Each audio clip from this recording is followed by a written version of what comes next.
a time back in 1918, just like now, there was a sickness called the Spanish flu, and it was something that incorrectly was thought of as infectious. Some believe that it was influenza, some thought of it as a pneumonia. When the Spanish flu was at the peak, the American Army, together with the American Board of Health, did 30 different experiments to find a cause to this pandemic. Despite more and more aggressive attempts, they did not succeed in transferring infection from a person with symptoms to a healthy person. So what causes the Spanish flu? It turns out that all these symptoms, which were called the Spanish flu, were caused by different doses of experimental vaccines, like the meningitis vaccine. It caused people to get flu-like symptoms because the body tried to excrete the toxins from the syringes via the lungs and increased temperature. At the same time, a new pharmaceutical product had just hit the market. A product from the pharmaceutical company Bayer, namely aspirin.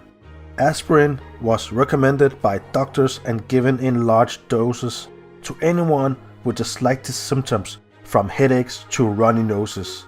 It further poisoned people and gave them symptoms that fell under the umbrella of the Spanish flu. The pharmaceutical industry, sponsored by the Rockefeller Institute for Medical Research, provided over 6 million soldiers as test subjects. Do you remember Rockefeller from the takeover of the medical studies, the one who bought the politicians to ban all natural treatment methods? The soldiers who were vaccinated with experimental liquid which was made in Rockefeller's laboratories. They gave them a series of 3 vaccines only 4 to 10 days apart.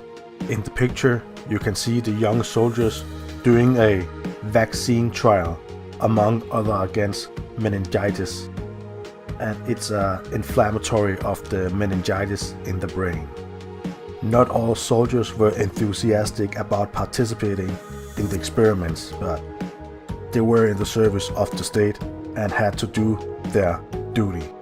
The massive intervention with additional different vaccines on the already weakened soldiers caused many to die, whereas those who were not vaccinated were not affected.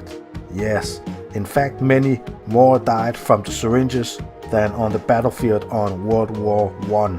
Approximately 565 Danish soldiers died in Allied war service, and around 15 to 18,000 Danish dies of the Spanish flu. The phenomenon of infection due to virus or bacteria has never been scientifically proven. The propaganda began.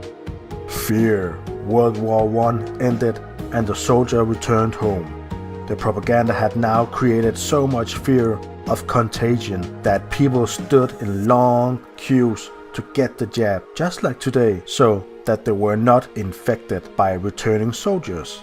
How effective of the propaganda machine. Now you could get rid of many remaining vaccines and Rockefeller could make a lot of money from it. They used all the population as a research and development laboratory to test experimental vaccines.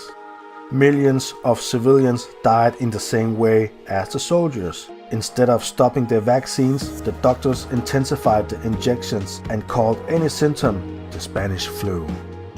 Masks help to deteriorate people's health due to little oxygen for the brain and too much carbon monoxide, which causes inflammation.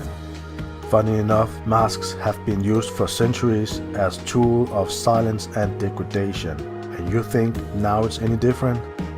The Nobel Prize winner Dr. Otto H. Warburg said that deprive a cell 35% of its oxygen for 48 hours and it will become cancerous. So let's establish this. The Spanish flu is caused by neither a virus nor a bacterium, but was caused by vaccines, aspirins, fear, and masks. Knowledge is power.